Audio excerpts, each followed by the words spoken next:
Okay, तो आज का पहला ट्रांजेक्शन क्या है? That is Anwar started business with cash, goods and machine. यानी कि आज फिर से क्या है, उसने हमें कैपिटल सीधे सीधे नहीं दिया। उसने क्या बोला है कि हमारे पास कैश इतना पड़ा हुआ है, गुड्स इतने पड़े हुए हैं और मशीन इतने की हमने मशीन परचेज की है। तो इसका अकाउंटिंग ट्रीटमेंट क्या होगा, सिंपल से देखें तो बिजनेस में क्या है, 20,000 का कैश हमारे पास आया हुआ है। ओके और उसके बाद हमारे पास गुड्स है दैट इज 12,000। तो मैंने बताया था कि हम गुड्स को किस नाम से मेंशन करते हैं, दैट इज स्टॉक। ठीक है, स्टॉक कितने के हमारे पास, 12,000 के। एंड नेक्स्ट क्या है हमारे पास, मशीनरी हमने परचेज किया कितने की, 8,000 की। तो असेट साइड में तो क्या हुआ हमारा, एक इफेक्ट क्या पड़ा कि हमारे पास कैश 20,000 है, स्टॉक हमारे पास 20,000 के हमने परचेज किए हुए और मशीन हमारे पास कितने की, 8,000 की।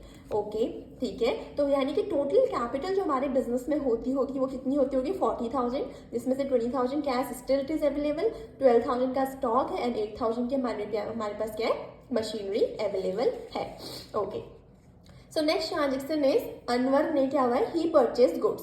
सिंपल ट्रांजेक्शन है, हम ऑलरेडी कवर कर चुके हैं। परचेज गुड्स का मतलब क्या है, हमारे पास फिर से क्या हुआ, stock the amount is 5,000। Okay तो हमने क्या किया, गुड्स परचेज किए तो हमारा स्टॉक इंक्रीज हो गया। ठीक है, स्टॉक कितने से इंक्रीज हुआ, 5,000 से। और वही क्या हुआ, गुड्स परचेज किए तो ऑब्वियसली यहाँ पे कुछ मेंशन किया कि that it is credit transaction. ये साफ साफ समझ में आ रहा है हम लोग कि ये क्या हमारे पास कैश ट्रांजेक्शन है। तो हमने क्या किया, 5,000 का स्टॉक परचेज किया तो 5,000 के क्या हुआ हमारे पास से, 5,000 का कैश हमारे बिजनेस से आउट हो गया। ठीक है, तो ये हमारी नई इक्वेशन फॉर्म होके आ गई। ओके नेक्स्ट ट्रांजेक्शन क्या है, sold goods on credit costing rupees 5,400, कितने में बेचा, 6,000। तो पहले ट्रांजेक्शन समझो, क्या कह रहे हो, हमने पहले तो गुड्स परचेज किए थे। ठीक है, हमारे पास टोटल गुड्स कितने अवेलेबल है अभी देखा जाए तो इस अकाउंटिंग इक्वेशन के हिसाब से 17,000 का स्टॉक पड़ा हुआ है। उसमें से वो क्या बोल रहा है कि हमने गुड्स बेचे 6,000 के बेचे तो है, लेकिन उनकी कॉस्ट क्या थी, 5,400। इसका कहने का मतलब क्या है कि जो गुड्स जिनकी कॉस्ट 5,400 थी, यानी कि इस 17,000 में से हमने 5,400 के ही कॉस्ट के गुड्स सेल आउट किए। तो हमारे पास से स्टॉक कितने का जाएगा, अगर मैं बेच रही हूँ गुड्स तो मेरे पास से स्टॉक जाएगा ना, तो मेरे पास से स्टॉक कितने का जाएगा, जो स्टॉक जाएगा दैट इज 5,400। क्लियर है, ठीक है। लेकिन जब स्टॉक गया तो लेकिन क्या बोल रहे हो, हमने कॉस्टिंग तो जिसकी 5,400 थी उसे बेचा कितने में, 6,000 में। तो इसका सीधा सीधा मतलब क्या है कि गया तो 5,400 का हमारे पास से स्टॉक, लेकिन मेरे पास जो पैसा आना है वो कितना आना है, 6,000 रुपया में। समझ में आई चीज, 5,400 का कॉस्ट का गुड्स मैं सेल आउट कर रही हूँ, लेकिन मेरे पास पैसा कितना आना है, 6,000 रुपीज आने। क्लियर है ना। अब ठीक है, अगर मैं 5,400 का बेचती, मेरे पास 6,000 अगर यहाँ पे क्रेडिट नहीं लिखा होता तो सीधे सीधे मैं 6,000 का कैश यहाँ पे ऐड ऑन कर लेती ना कि 6,000 का कैश आया मुझे। लेकिन यहाँ पे क्या बोल रहा है कि हमने ट्रांजेक्शन किस में सेल किया है, क्रेडिट में। तो क्या होता है कि जब मैं कोई ट्रांजेक्शन क्रेडिट में सेल कर रही हूँ तो वो जो पर्सन है सामने वाली पार्टी जिसने मुझसे बाय किया वो मेरे लिए डेटर है ना, है कि नहीं, वो मेरे लिए क्या है, डेटर। और डेटर हमारे लिए क्या होता है, असेट ही होता है। ठीक है, डेटर हमारे लिए क्या होता है, हमारे लिए असेट से होता है, क्योंकि फ्यूचर में वो हमें कैश देंगे, फ्यूचर में हमें पैसा लाके देंगे। तो सिंपली क्या हुआ कि 5,400 का हमने क्या किया, स्टॉक सेल आउट किया, लेकिन मेरे पास डेटर्स कितने का है, 6,000 की। यानी कि मैंने 5400 के सामान को 6,000 में सेल किया, तो अल्टीमेटली मुझे प्रॉफिट हुआ है, हुआ कि नहीं हुआ है। और प्रॉफिट को हम कहाँ लिखते हैं, कैपिटल में एड ऑन करते हैं। All the incomes will be added to capital and all the expenses will be directed to capital. जिन बच्चों ने लास्ट की 2 क्लासेस ली है उन्हें ये फंडा बहुत क्लियर हो चुका होगा अभी तक। ठीक है, ओके। नेक्स्ट ट्रांजेक्शन क्या कहते हैं हमसे, अब payment received from debtors, okay 5,800।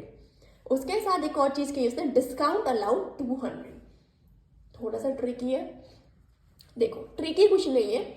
मैंने लास्ट ट्रांजेक्शन में आपको बताया कि हमें डेटर से कितना पैसा कलेक्ट करना है। इक्वेशन में देखें तो हमें लेना तो 6,000 रुपये था, ठीक है। लेकिन क्वेश्चन बोल रहा है कि हमने सिर्फ 5,800 ही कलेक्ट किया और 200 रुपये का हमको डिस्काउंट दे दिया। ओके हमने 200 रुपये का क्या किया, हमको डिस्काउंट दिया, तो इसका ट्रीटमेंट क्या होगा, मेरे पास पैसा कितना आएगा, 5,800 ना, क्योंकि बोला पेमेंट रिसीव्ड फ्रॉम डेटर्स। तो सिंपल ये तो फंडा समझ में आ रहा है कि 5,800 का मेरे पास कैश आया। ठीक है, सबको साइड में रखो, मैंने 5,800 का अपना कैश यहाँ पे नोट डाउन किया, 5,800 का मेरे को डेटर से पेमेंट रिसीव हुआ है। अब जो ये 200 रुपये डिस्काउंट है ना, ये एक तरीके से मेरे लिए क्या है, लॉस है, कि मैं क्या कर रही हूँ, एक तरीके से लॉस बियर कर रही हूँ। लॉस बियर क्यों कर रही हूँ, हो सकता है मैंने उनको एक कैश डिस्काउंट दिया हो, ठीक है, ऑलरेडी ये कैश डिस्काउंट ही होगा। मतलब मैं अपने डेटर्स को ये कह रही हूँ कि आप इस डेट पे मुझे पेमेंट कर दीजिए, आप 6,000 के बदले मुझे सिर्फ 5,800 रुपीज़ दीजिए। मैंने किसने किया कि ताकि मुझे जल्दी से मेरे को प्रॉम्प्ट पेमेंट, इमीडिएट पेमेंट मिल जाए, तो इसके लिए मैंने उनको 200 रुपये का डिस्काउंट दिया। तो लेकिन काइंड ऑफ अ लॉस है ना, अगर डिस्काउंट नहीं देती तो मुझे 6,000 रुपये मिलते, लेकिन मिले कितने, सिर्फ 5,800 मिले, और पूरे के पूरे डेटर्स मेरे गायब हो गए, यानी पूरे के पूरे डेटर्स मेरे कम हो गए, मेरे पास 5,800 आया, तो ये 200 रुपये का मुझे लॉस हुआ ना एक तरीके से। तो loss will be deducted from the capital, all the expenses और losses will be deducted from capital and all the incomes and gain will be added to capital. Clear हुआ फंडा? ठीक है। ये डिस्काउंट अलाउड को हम ऐसे सेपरेट शो नहीं करते, ठीक है। हम अकाउंटिंग के में ऐसे डिस्काउंट अलाउड करके अलग से, जैसे हमें cash, stock, mark machine, debtors है, ऐसे हम डिस्काउंट अलाउड को सेपरेट शो नहीं करते। हम क्या करते हैं, जितने का भी डिस्काउंट अलाउड होता है, अगर रिसीव किया होता तो इनकम होती, कैपिटल में ऐड करती, क्योंकि यहाँ पे लॉस है तो मैं क्या करूँगी, इसको कैपिटल में से डिडक्ट कर दूंगी। क्लियर है इतना? ओके ओके तो हमारा जो नेक्स्ट ट्रांजेक्शन है that is the 5th transaction, वो कह रहा है डेप्रिशिएशन ऑन मशीनरी। अच्छा, आप इस टर्म से तो फैमिलियर होंगे, डेप्रिशिएशन क्या होता है, ठीक है। क्या होता है ना, जैसे से फॉर एग्जांपल अगर हमने बिजनेस में कोई फॉर द फर्स्ट टाइम कोई मशीनरी परचेज की है, ठीक है, तो उस मशीनरी का एक लाइफ टाइम होती है, मतलब कि एक पीरियड होता है कि वो मशीनरी कितने टाइम तक चल सकते हैं। इसमें हम फ़ोन लेते हैं, मोबाइल फ़ोन परचेज करते हैं, तो हम क्या एज्यूम करके चलते हैं कि अच्छा ये फ़ोन मे बी 3 साल तो चल ही जाएगा। हमें अपने दिमाग में एक लिमिट सेट करके चलते हैं ना, कि मतलब क्योंकि स्मार्टफोन्स हैं और उसकी लिमिटेड, मतलब उसकी एक जो लाइफ स्पैन रहता है वो कितना रहता है, 3 से 4 साल का, ठीक है, लेट्स सपोज। तो वैसे क्या होता है, जो बिजनेस, बड़े बड़े बिजनेसेस में मशीनरीज वगैरह इंस्टॉल करते हैं, प्लांट वगैरह इंस्टॉल करते हैं, उनकी भी एक ड्यूरेशन होती है कि ये मशीनरी, लेट्स सपोज अगर हमने कोई मशीनरी दी है 20,000 की, ठीक है, हमने परचेज की है 20,000 की, तो हम ये मान के चलते हैं कि ये मशीनरी हो सकता है 5 साल चलेगी, ठीक है। मैंने क्या बोला कि हमने एक मशीनरी परचेज करी, हमने कहा कि ये मशीनरी 5 साल चलेगी, लेट्स सपोज कि हमने कहा चलो ठीक है 10 साल तक हमने आज इन्वेस्टमेंट किया, एक मशीनरी इंस्टॉल करी अपने बिजनेस में, और इसके जो क्या है लाइफ स्पैन है कितना है, 10 साल, यानी कि मशीनरी 10 साल चलेगी। अब हमने पढ़ा था, हम पढ़ते हैं अकाउंट्स में कि हम क्या करते हैं कि हर साल डेप्रिसिएशन चार्ज करते हैं और मशीनरी, क्योंकि हम ये एज्यूम करते हैं कि उसकी वैल्यू क्या होती है, हर साल डिक्रीज होती रहती है। तो अगर मैं नॉर्मल एक डेप्रिसिएशन की अमाउंट मानूँ, तो मैंने एक एवरेज निकाला कि अगर 20,000 की मशीन है, 10 साल चल रही है, तो मतलब हर साल हम क्या कर रहे हैं, एक तरीके से जो 2,000 रुपीज़ है, हम इतना क्या कर रहे हैं, हम ये अज्यूम करते हैं कि हमने इतने पार्ट ऑफ कैपिटल एसेट को क्या कर लिया है, यूज़ कर लिया है। मतलब मैंने फर्स्ट ईयर पे क्या कर रहा है, इतने एसेट को अपना यूज़ कर लिया है। सिर्फ यही होता है डेप्रिसिएशन और कुछ नहीं। हम सिंपली क्या कहते हैं कि 20,000 की मशीनरी थी, हमने कहा कि हमने एक अजम्पशन लगाया कि ये मशीनरी 10 साल तक हमारे बिजनेस में हमें बेनिफिट दे सकती है, तो हमने क्या किया है, डेप्रिशिएटेड वैल्यू निकाली कि हर साल उसकी वैल्यू कितनी डेप्रिशिएट हो रही है। अब जैसे इसमें 2,000 आया, तो मैंने क्या कहा कि हम ये अज्यूम कर रहे हैं कि हमने उस एसेट के जो हमारी मशीन है उसके इतने पार्ट को क्या कर लिया है, यूज कर लिया है फर्स्ट ईयर में, ठीक है। ऐसे करते करते 2,000 नेक्स्ट ईयर यूज करूंगी, 2,000 नेक्स्ट ईयर यूज करूंगी, ऐसे करते 10 ईयर्स तक उसकी पूरी वैल्यू कितनी हो जाएगी, 20,000 पूरी की पूरी क्या हो जाएगी, 0 हो जाएगी, ठीक है। डेप्रिसिएशन हमारा ऑल्दो एक नॉन कैश एक्सपेंस होता है, ठीक है। कैसा एक्सपेंस होता है, नॉन कैश एक्सपेंस, इसे याद रखना। लेकिन क्या होता है, ये एक्सपेंस अलाउेबल होता है। अलाउेबल होने का मतलब क्या होता है कि ये ना हमारे कंपनी के ग्रॉस प्रॉफिट को रिड्यूस करने में हेल्प करता है। अब आप बोलोगे कि प्रॉफिट को क्यों रिड्यूस करना होता है, देखो बेटा क्या होता है ना कि जो ये छोटे छोटे ट्रांजेक्शन होते हैं ना, जैसे हमारा डेप्रिसिएशन है, इससे अगर मैं मानो से फॉर एग्जांपल मेरी कंपनी की जो इनकम हो रही थी, मेरी बिजनेस की जो इनकम हो रही थी वो 50,000 हो रही थी, इसमें से मैंने हर साल क्या किया, लेट्स सपोज मैंने फर्स्ट साल का 2,000 का डेप्ट रिड्यूस किया, तो अब मेरी इनकम कितनी शो होगी, 48,000 शो होगी ना। तो मुझे क्या करना होता है ना कि बिजनेस को ना एट द एंड एक टैक्स पे करना होता है, उसकी जितनी भी इनकम होती है उस इनकम पे उसको एक टैक्स पे करना होता है। तो अगर वो 50,000 पे टैक्स पे करेगी तो ऑब्वियसली ज़्यादा टैक्स पे करेगी क्योंकि इनकम ज़्यादा है। अब वही वो 48,000 पे टैक्स पे करेगी तो टैक्स कम पे करेगी ना, करेगी कि नहीं, कम पे करेगी। तो इसीलिए क्या होता है, ये जो डेप्रिसिएशन है ना, ये इनकम को, बिजनेस की इनकम को कम शो करता है और हमारे टैक्स को बचाने में क्या करता है, वह हेल्प करता है, ठीक है। इसीलिए इसका ट्रीटमेंट कैसा होता है अकाउंटिंग इक्वेशन में, देखो सिंपली बात है, मशीनरी की तो जो वैल्यू हमारी अभी तक क्या चलती आ रही थी, 8,000 चलती आ रही थी। हमने कहा कि इसमें क्या हो रहा है, डेप लग गया, फर्स्ट ईयर पे कितना लग गया, 800 रुपीज़ डेप लग गया, तो इतनी मशीन की वैल्यू गिर गई, गिरी कि नहीं गिरी, गिरी ना। और हमने इतना ही क्या करते हैं, हम इसको क्या करते हैं, इतने से यहाँ पे कैपिटल में से रिड्यूस करते हैं, क्योंकि एक तरीके का लॉस है ना, हमारी क्या हो रही है, हर दिन हर साल हम क्या कर रहे हैं, एक पार्ट ऑफ मशीनरी को यूज़ करते जा रहे हैं, तो एक तरीके से लॉस है कि मतलब हमने इतने पार्ट को यूज़ कर लिया, नेक्स्ट ईयर हम इसे यूज़ नहीं कर पाएंगे, that is loss for the business. और लॉस को हम क्या करते हैं, हमेशा क्या करते हैं, कैपिटल में से हम क्या करते हैं, रिड्यूस करते हैं। इज दैट पॉइंट क्लियर और नॉट? अगर नहीं समझ में आएगा please mention in the comment box, मैं दोबारा से और इजी वे में एक्सप्लेन करने की कोशिश करूंगी। बट आप ये समझ लो कि मशीन, जब भी डेप्रिसिएशन और मशीनरी का कोई ट्रीटमेंट आ जाए अकाउंटिंग इक्वेशन में, तो मशीन की वैल्यू उतने से क्या हो जाती है, डिक्रीज हो जाती है, क्योंकि उतने पार्ट हमने क्या करा है, हम ये अज्यूम करते हैं कि हमने उतने पार्ट ऑफ असेट को यूज किया है, और सेम हम क्या करते हैं, कैपिटल में से उतनी अमाउंट को डिडक्ट करते हैं, because it is an expense, although it's a non cash expense, but depreciation क्या होता है, हमारे एक्सपेंस ही ट्रीट किया जाता है। क्लियर हुई बात कि नहीं हुई? ओके, आगे बढ़ते हैं। नेक्स्ट ट्रांजेक्शन क्या कहते हैं, ₹5,000 transfer from capital to loan account. Okay, interesting है, कुछ नया है। क्या बोल रहा है वो, मैंने 5,000 रुपये कैपिटल से हटा के ट्रांसफर कर दिया लोन अकाउंट में। अब देखो बेटा, दो सिनेरियो होते हैं, दो के जनरली एक ही भी समझोगे तो इनफ है आपके लिए। जैसे से फॉर एग्जाम्पल 4-5 पार्टनर्स मिलकर एक बिजनेस स्टार्ट कर रहे हैं, ठीक है। तो पार्टनर्स जो for the first time business में इन्वेस्ट करेंगे उसको हम क्या बोलते हैं, कैपिटल। जो ओनर कंट्रीब्यूट करते हैं बिजनेस में उसको हम कैपिटल बोलते हैं कि नहीं बोलते, कैपिटल बोलते हैं, ठीक है। वो कैपिटल अल्टीमेटली किसको मिलती है, ओनर को, क्योंकि वो एक तरीके से लाइबिलिटी होती है ना बिजनेस के लिए, कि जब बिजनेस वाइंड अप होगा, बिजनेस का जब खत्म हो जाएगा, बिजनेस का जो पर्पस था वो फुलफिल हो जाएगा, अगर इनकेस बिजनेस एंड होता है, तो जो भी अमाउंट ओनर ने क्या करके कंट्रीब्यूट कर रखी है वो क्या होगी, ओनर को वापस दे दी जाएगी। वो काइंड ऑफ इन्वेस्टमेंट है जो कि ओनर ने किया है ताकि उसको फ्यूचर में बेनिफिट मिले। होता है कि नहीं होता है? बिल्कुल होता है। अब से फॉर एग्जाम्पल पार्टनरशिप थी, उनमें से 4 पार्टनर या 5 पार्टनर्स में से लेट्स सपोज कि एक पार्टनर का रिटायरमेंट हो रहा है, तो वो पार्टनर भी तो कुछ ना कुछ लेके आया होगा, तभी उस फॉर्म का पार्टनर बना होगा। उसने भी स्टार्टिंग में कुछ इन्वेस्टमेंट किया होगा जिसने हमने कैपिटल का नाम दिया होगा कि नहीं दिया होगा, दिया होगा। अब क्या हो रहा है, पार्टनर जा रहा है, तो क्या होता है कि बिजनेस को उस पैसे को वापस करना है ना। ओनर का जो पैसा था, पार्टनर इज गोइंग तो ओनर इज गोइंग, तो ओनर की कैपिटल उसको वापस रिटर्न करनी है।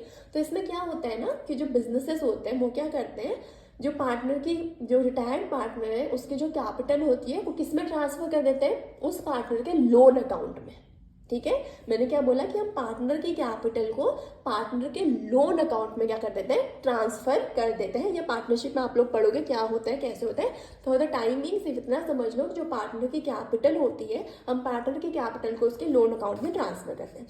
मतलब हम एक तरीके से अगर लेमन लैंग्वेज में समझे तो क्या बोल रहा है, सिंपल यही बोल रहा है ना कि पार्टनर ने एक तरीके से हमको किसी ने लोन दिया हुआ है, दिया है कि नहीं दिया है, किसी ने हमको लोन दिया हुआ है। मैंने क्या किया, जो हमारे 5,000 रुपये थे transfer from capital to loan account 5,000, मैंने क्या किया, एक लोन नाम से एक कॉलम बनाया, लाइबिलिटी साइड में मैंने लोन करके शो कर दिया और अपनी लाइबिलिटी बढ़ा दी कितने से, 5,000 से। मतलब ये अभी भी लाइबिलिटी है। जब ये पैसा कैपिटल में एडेड था तब भी ये इंटरनल लाइबिलिटी था बिजनेस के लिए, क्योंकि कभी ना कभी उसको पैसा देना था। अब क्योंकि एक्चुअल में पार्टनर जा रहा है तो ये लाइबिलिटी इंक्रीज हो गई ना, अब उसके लोन अकाउंट में ट्रांसफर हो गया। अब ये दिखा रहे हैं कि अच्छा हम पे एक लोन है जो कि हम पार्टनर ने दिया हुआ है, हमें उस लोन को वापस करना है। तो कुछ नहीं हुआ, इसका दोनों ट्रीटमेंट लाइबिलिटी साइड पे पड़ा। बस फर्क क्या पड़ा कि 5,000 क्या हुए, कैपिटल अकाउंट से ट्रांसफर होकर लोन अकाउंट में आ गए। यानी कि मैंने कैपिटल में से 5,000 रिड्यूस किया, जो भी हमारा ओनर था उसकी कैपिटल में से 5,000 रुपये मैंने रिड्यूस किए और कहाँ ऐड कर दिया, उसके लोन अकाउंट में। मतलब इसका मतलब सिंपल सा क्या है कि पार्टनर ने अब जो कैपिटल कंट्रीब्यूट की थी वो उसके लोन अकाउंट में ट्रांसफर हो चुकी है। दैट मीन्स हम उसका पेमेंट कर देंगे। वो पार्टनर क्या हो चुका है, रिटायर हो चुका है। सॉरी, क्लियर हुई कि नहीं हुई बात? ठीक है। नेक्स्ट क्या है, परचेज गुड्स ऑन क्रेडिट। इसका तो बहुत सिंपल ट्रीटमेंट हमने बहुत बार किया है। गुड्स खरीदे तो ऑब्वियसली बात अगेन हमारे पास क्या आएगा, स्टॉक आएगा, 5,000 से इंक्रीज हो गया। क्रेडिट में खरीदे तो क्रेडिटर आ गए 5,000 के। सिंपल है ना, ये तो बहुत बार कर चुके हैं, बहुत ईजी ट्रांजेक्शन है। ओके, नेक्स्ट बोल रहे हैं creditor for 1,000 are allotted shares against their loan. Okay, something interesting. देखो कुछ नहीं हुआ, आपने अगर नहीं सुना तो मैं आपको एक कॉन्सेप्ट बताती हूँ। जैसे बिजनेसेस, बड़े बड़े बिजनेस में आपने सुना होगा कि बिजनेस में शेयर होल्डर्स होते हैं, ठीक है। जैसे शेयर होल्डर्स को हम क्या कहते हैं, they are the owner of the business.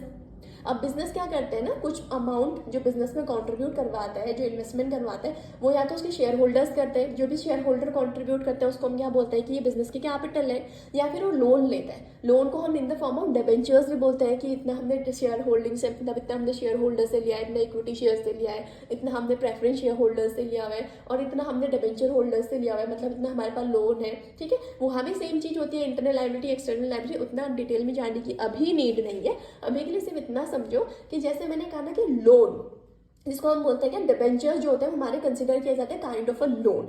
तो हम ना डिबेंचर्स को क्या कर सकते हैं, जब हमें रीपेमेंट करना है, यानी कि हमने कोई लोन लिया है, मुझे उस लोन का रीपेमेंट करना है, और मानो मेरे पास बिजनेस में अभी क्या है, पैसा नहीं बना है, मुझे अपना लोन वापस करना है, और उस लोन को वापस करने के लिए, या मुझे लेट्स सपोज किसी का पेमेंट करना है, उस पेमेंट को करने के लिए, उस पार्टी का पेमेंट करने के लिए मेरे बिजनेस में कैश नहीं अवेलेबल है, मेरे बिजनेस में पैसा अभी अवेलेबल नहीं है, कहीं स्टक हुआ पड़ा है, तो मेरे पास क्या ऑप्शन होता है ना, मैं क्या कर सकती हूँ, लेट्स सपोज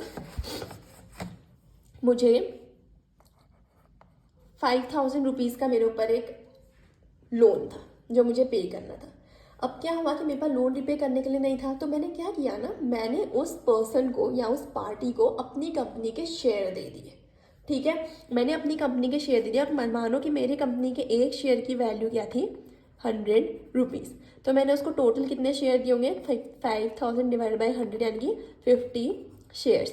मैंने ये 5000 का कैश में पेमेंट न करके मैंने क्या किया, इसको अपनी कंपनी के 50 शेयर्स पकड़ा दिए। और अभी मैंने आपको एक चीज़ बताई कि जब कोई कंपनी के शेयर्स होल्ड करता है, मतलब कि ये जो पार्टी थी जिसको मैंने 5000 रुपीज़ दिए, ये आज तक मेरी कंपनी का कोई मतलब से ऐसा नहीं था कि मेरी कंपनी में किसने कोई इन्वेस्टमेंट किया था, कुछ नहीं है, बस मुझे लोन दिया हुआ था। ठीक है, मैं लोन रीपे नहीं कर पाई, तो मैंने इसको अपनी कंपनी के 50 शेयर दे दिए। अब 50 शेयर देने का मतलब क्या है कि अब ये मेरी कंपनी की क्या बन चुकी है, शेयर होल्डर बन चुकी है। और जो शेयर होल्डर होते हैं वो कंपनी के क्या होते हैं, ओनर होते हैं। Share holders are the owner of the company. अब एक बात बताओ, ये 5000 रुपये जो कि मेरे पास in the name of loan थे, अब ये किस में कन्वर्ट हो चुके हैं, शेयर्स में कन्वर्ट हो चुके हैं। शेयर होल्डर कौन होता है, ओनर। तो ओनर का पैसा अगर कहीं लगा हुआ है तो उसको हम क्या बोलते हैं, कैपिटल। समझे, यहीं पे आप लोन की जगह समझ लो कि मेरे पास कोई क्रेडिटर था, जैसे कि क्वेश्चन में बोल रहे हैं, creditor for ₹1000 are allotted share against their loan. मतलब कि जो क्रेडिटर्स थे मेरे पास, कितने के क्रेडिटर्स हमारे पास अवेलेबल है, अगर आप क्वेश्चन में देखो यहाँ पे, ये रहे हमारे पास क्रेडिटर 5000 के। ओके, मेरे पास 5000 के क्रेडिटर्स थे, उसमें से मैंने क्या किया, जो हमारे 1000 जो मेरे क्रेडिटर्स थे मैंने उनको अपनी कंपनी के शेयर्स दे दिए। तो सिंपली क्या हुआ, मेरे क्रेडिटर्स डिक्रीज हो गए। ठीक है, कितने से, 1000 से, और मेरी कैपिटल इंक्रीज हो गई कितने से, 1000 से। लॉजिक समझ आया कि जो एक क्रेडिटर्स थे मैंने इनको अपनी कंपनी के शेयर्स दे दिए, तो ये मेरी कंपनी के शेयर होल्डर बन गए। और जो शेयर होल्डर होते हैं वो क्या होते हैं, कंपनी के ओनर होते हैं। और जो कंपनी का ओनर होता है, जब आप बिजनेस में कोई पैसा कंट्रीब्यूट करता है तो उसको हम क्या बोलते हैं, कैपिटल। तो इसीलिए क्या हुआ, इस ट्रांजेक्शन में मेरे क्रेडिटर तो 1000 से रिड्यूस हुए क्योंकि वो कन्वर्ट हो चुके इसमें शेयर होल्डर्स में, उनको मैंने शेयर्स अलॉट किए, तो मेरे क्रेडिटर तो 1000 से रिड्यूस हुए, लेकिन मेरी साथ साथ 1000 की कैपिटल भी इंक्रीज हो गई। वाई, क्योंकि हमने ऑलरेडी पढ़ा, क्योंकि हमने अभी पढ़ा कि जो हमारे क्रेडिटर्स होते हैं, ठीक है, उनको मैंने शेयर्स अलॉट किए, तो जिनको भी हम शेयर अलॉट करते हैं तो वो हमारी कंपनी के शेयर होल्डर बन जाते हैं। शेयर होल्डर कौन होता है, हमारी कंपनी के ओनर होते हैं, और ओनर जो भी पैसा कंट्रीब्यूट करता है उसको हम क्या बोलते हैं, कैपिटल। तो इसीलिए क्या हुआ, मेरे 1000 रुपीज़ के क्रेडिटर्स रिड्यूस हुए और 1000 रुपीज़ की मेरी क्या हो गई, कैपिटल इंक्रीज हो गई। ये पॉइंट क्लियर है या नहीं समझ में आएगा तो बताना, I will explain it again, but for the timing बस इतना समझ लो कि जो कैपिटल क्रेडिटर्स हैं, जैसे डिबेंचर्स हमारे शेयर होल्डर्स में कन्वर्ट हो सकते हैं, वैसे हम अपने क्रेडिटर्स को भी अपनी कंपनी के शेयर्स दे सकते हैं। इनकेस हमारे पास पैसा अवेलेबल नहीं है, कंपनी की चॉइस भी है कि वो क्रेडिटर्स को अपनी कंपनी के शेयर्स पकड़ा सकती है, अगर क्रेडिटर्स भी इंटरेस्टेड हैं तो, और क्या कर सकते हैं, उनको अपना शेयर होल्डर बना सकती है, यानी कि उसको अपनी कंपनी का एक तरीके से ओनर बना सकती है। क्लियर हो गई ये बात, ठीक है। लास्ट वन है, accepted a bill for ₹1500। Okay, चलो 1000 को तो हमने क्या किया, शेयर्स पकड़ा दिए, स्टिल हमारे पास 4000 के क्रेडिटर्स पेंडिंग हमारे बिजनेस में। तो क्या बोल रहे हैं क्वेश्चन में कि अच्छा इन 4000 में से हमने 1500 का क्या करा है, एक बिल एक्सेप्ट किया। इसका मतलब क्या होता है कि एक ना बिल्स पेएबल होते हैं। बिल्स पेएबल का मतलब क्या है कि जो हमारे क्रेडिटर्स थे ना, उन्होंने मुझे एक बिल इशू किया जिसमें उन्होंने मेंशन किया था, लेट्स सपोज कि 2 महीने के अंदर मैं क्या करूँगी, उनकी पूरी पेमेंट का 1500 का क्या करूँगी, अमाउंट उनको पे करूँगी। ठीक है, अब जब ये बिल ड्रॉ हो जाता है ना और अगर मैंने उसको एक्सेप्ट कर लिया तो उसमें जो भी टाइम मेंशन होता है उसमें आपको 3 days of grace period already added होते हैं। मुझे उस टाइम पे उसका पेमेंट करना होता है। तो इसका ट्रीटमेंट क्या होता है ना, कुछ नहीं हुआ, मेरे क्रेडिटर्स 1500 से डिक्लाइन हो गए लेकिन मेरी एक लाइबिलिटी बढ़ गई ना। सिंपल सी चीज़ हुई, क्या हुआ देखो, मैंने कहा ठीक है क्रेडिटर तो 1500 से मैंने रिड्यूस कर दिया, लेकिन क्रेडिटर रिड्यूस होने के साथ साथ मैंने कुछ एक्सेप्ट किया है ना। क्या एक्सेप्ट किया, एक बिल एक्सेप्ट किया है कि ठीक है मैं इस डेट में आपका पेमेंट कर दूंगी। कुछ नहीं, उसने जो मेरे क्रेडिटर्स थे उन्होंने मुझसे एक तरीके का प्रॉमिस लिया है कि आप 2 महीने बाद हमें क्या करोगे, इस चीज़ का पेमेंट, हमारी जो भी अमाउंट है उसका पेमेंट, इतनी अमाउंट का पेमेंट इतने टाइम में आप करोगे। और मैंने उसको एक्सेप्ट किया, इससे एक श्योरिटी हो गई कि ठीक है 2 महीने बाद मुझे पेमेंट करना है, और रिसीविंग पार्टी को भी श्योरिटी हो गई कि 2 महीने बाद हमारा पैसा हमें वापस मिल जाएगा। ठीक है, तो सिंपल सी बात, यहाँ पे कुछ नहीं हुआ, ज़्यादा इंपैक्ट नहीं पड़ा। सिंपली से मेरी क्या हुई, क्रेडिटर्स रिड्यूस हुए, लेकिन उसके बदले में क्या क्रिएट हो गई liability in the name of bills payable. और बिल्स पेएबल हमें ये दिखाती है कि ये और जल्दी कन्वर्ट होता है कैश में एज कम्पेयर टू क्रेडिटर्स। ठीक है, तो इससे क्या हुआ, सिंपल से मेरे क्रेडिटर कन्वर्ट हो गए 1500, जो मेरे 1500 के क्रेडिटर्स रिड्यूस हो गए, लेकिन मेरी एक नई लाइबिलिटी बढ़ गई इसके नाम पे, बिल्स पेएबल के नाम पे। जिसका मतलब ये है कि हम इस 4000 में से जो 1500 है, ये अमाउंट भी मेरे को कब मिल जाएगी, 2 महीने बाद। अगर उसमें बिल में मेंशन है 2 मंथ्स, तो मुझे 2 महीने बाद इस 1500 का भी पेमेंट क्या होगा, रिसीव हो जाएगा। क्लियर हुआ कि नहीं हुआ? इनकेस क्लियर नहीं हुआ हो तो मैंने ऑलरेडी आपको बता दिया, you can write it down in the comment box. कुछ भी पॉइंट में कंफ्यूजन हो, कुछ भी चीज़ समझ नहीं आई हो, तो आप प्लीज़ कमेंट बॉक्स सेक्शन में मुझे बताना, मेंशन करना। ठीक है, ये कुछ मिसलेनियस ट्रांजेक्शन्स थे जो कि इंपॉर्टेंट है, यू शुड नो कि कैसे इनका अकाउंटिंग ट्रीटमेंट किया जाता है। और अगर आपने इससे पहले की 2 वीडियोस नहीं देखी तो आई विल सजेस्ट यू कि पहले आप बेसिक से करना स्टार्ट करें। ठीक है, उसमें हमने फर्स्ट और सेकंड पार्ट में बहुत बेसिक ट्रांजेक्शन, देन उसके बाद थोड़े से मुश्किल और टफ ट्रांजेक्शन्स को कवर किया, और थर्ड में हमने सारे मिसलेनियस ट्रांजेक्शन्स को कवर किया हुआ है। तो आई विल सजेस्ट यू कि आप पार्ट 1 से देखिए, पार्ट 2 से देखिए, और पार्ट 3 है हमारे न्यूमेरिकल पोर्शन का। और इसके साथ ही हम अकाउंटिंग इक्वेशन को कंप्लीट करते हैं। जो नेक्स्ट टॉपिक हम स्टार्ट करने जाएंगे दैट इज जर्नल एंट्री। अगर आपको कोई भी प्रॉब्लम, कोई भी कंफ्यूजन, कुछ भी चीज़ पूछना हो तो please mention in the comment section. Okay, with this we have come to an conclusion and हम आज की क्लास को एंड करते हैं। ठीक है, okay, thank you so much.